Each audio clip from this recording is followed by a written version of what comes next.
পাকা কাঁঠাল খেতে কিন্তু অনেকেই পছন্দ করে না, ঠিক তেমনি আমরাও। আমাদের বাড়িতে পাকা কাঁঠাল শুধুমাত্র বাবা খায়, মা তো ছোটো থেকে কাঁঠাল খাইই না, আমরাও দু বোন ওরকমই।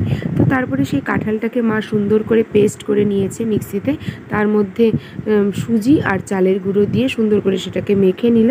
এরপরে স্বাদ মতো চিনি দিয়ে নিল।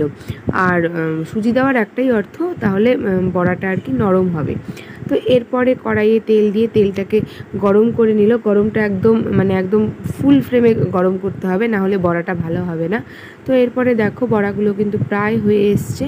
কাঁঠাল খেতে ভালোবাসি না, কিন্তু কাঁঠালের বড়া কিন্তু একদম জাস্ট ইয়াম্মি, এতটাই মানে এক নিমেষেই প্লেট ফাঁকা এরকম হচ্ছে অবস্থা। তো দেখো বড়াগুলো কিন্তু হয়ে গেছে, জাস্ট দারুণ হয়ে। এবারে দেখো আমি টেস্ট করতে বসে গেছি, সত্যি বলছি দারুণ হয়েছিল। তো তোমাদের যদি এই ভিডিওটি ভালো লেগে থাকে তো অবশ্যই লাইক, কমেন্ট এবং শেয়ার করে দিও, এবং সাবস্ক্রাইব করতে কিন্তু ভুলো না। তো চলো টাটা।